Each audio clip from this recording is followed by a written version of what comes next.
Et on commence avec Charlotte. Bonjour Anissa, on ne s'était pas encore croisés ce matin.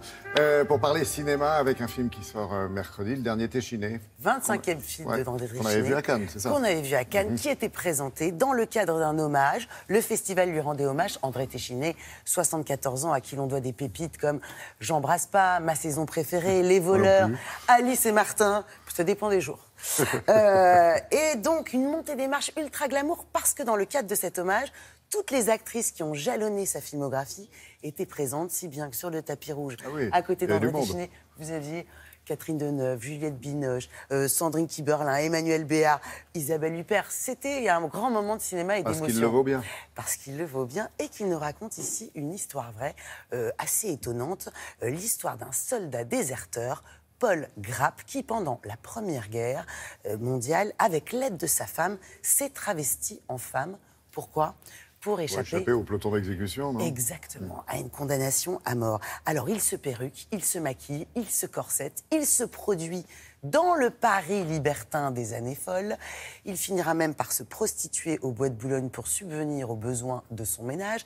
Et puis, une fois la guerre terminée, Paul Grapp, qui est devenu Suzanne, aura beaucoup de mal à redevenir Paul. Pourquoi ?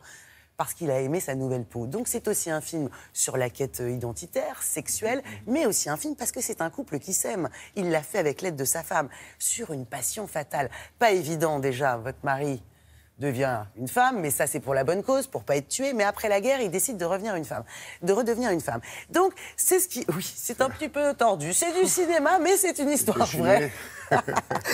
Mais c'est le fil rouge quand même dans la filmographie de Téchiné. C'est les passions fatales, c'est les vertiges amoureux. Dans ce film-là, on a deux acteurs qu'on commence vraiment à connaître. Celui qui joue Paul Grapp, c'est Pierre Deladonchamp, pardon. Il a 39 ans, césarisé pour L'Inconnu du lac d'Alain Guiraudy, un certain cinéma d'auteur français. Et puis, la jeune Céline Salette, je dis jeune parce qu'elle fait du cinéma depuis seulement 10 ans. Elle a 37 ans. Mais elle commence tôt. En 10 ans, elle en a fait plus de 30, une trentaine de films. Elle a explosé grâce à cette série qui était vraiment bien, série télé Les Revenants. Elle a déjà tourné pour Clint Eastwood, pour Sofia Coppola, une filmographie impeccable. Nous l'avions rencontrée, donc nous étions au Festival de Cannes en mai dernier. Bonjour Céline. Bonjour. Merci d'être avec nous. C'est moi qui vous remercie. Il faut que tu sois courageuse. Il faut que tu le dénonces. T'es folle. Tu me vois dénoncer l'homme que j'aime? Céline, en 10 ans, je regardais, vous avez tourné une trentaine de films. Audiard, Bonello, Gatliff, Garel pour ne citer que. On vous voit beaucoup dans un certain cinéma d'auteur français. Et ça vous réussit bien, mais est-ce qu'à un moment, le cinéma peut aussi enfermer dans des cases? C'est un chemin, c'est comme un arbre, il a des racines, il a un tronc, et puis après, il a des branches qui s'épanouissent et qui se ramifient progressivement. Je ne m'autodétermine pas.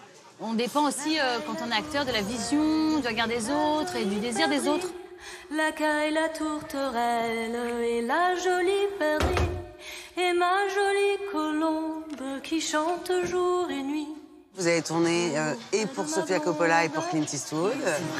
Le cinéma américain, ça fait très envie, on a envie d'y retourner. C'est compliqué pour une Française? C'est pas tellement compliqué parce que, encore une fois, moi je crois que chaque chose fait son chemin. C'est des bouteilles à la mer, c'est donc tout sert à tout. J'avais travaillé avec Audiard parce qu'il m'avait vu dans Raoul Peck, L'école du pouvoir. On ne peut pas imaginer ça, par exemple. On ne peut pas imaginer qu'un cinéaste va vous voir dans un truc que vous avez fait pour... Ça ne se passe jamais comme on a pensé et c'est ça qui est trop bon. Vivre avec un condamné à mort, c'est pas une vie, ça. C'est la mienne. Que donneriez-vous, belle, pour avoir votre amie? Que donneriez-vous? Est-ce qu'il y a des actrices qui vous inspirent plus particulièrement? Oui, bien sûr.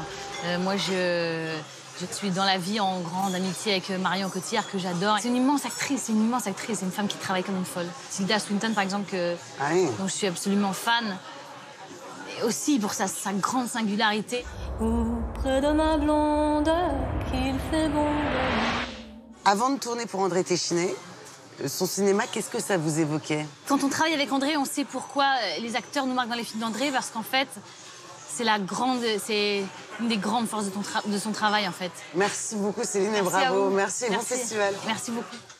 On est pas mal auprès de nos blondes, c'est vrai. Alors, ça sort mercredi prochain. Oui, ça, rien. Mercredi, Le Téchiné, Rappelez le titre, je ne me souviens plus, ça y est. Nos années folles. Nos années folles, très bien.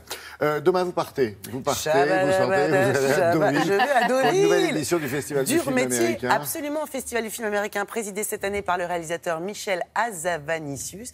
Festival dont je vous parlerai, qui fait la part belle au cinéma américain indépendant. Vous savez ce que vous allez voir, de quoi vous allez nous parler? Je vais vous parler des petits chouchous, de ceux qui ont été les mieux accueillis pour le moment. Donc 2-3 films qui sortent du lot.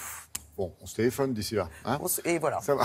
Bon, et puis je vous souhaite une bonne pluie bien normande. Ouais, j'aurais peut-être un parapluie. Il n'y a pas de raison. Il n'y a pas de raison.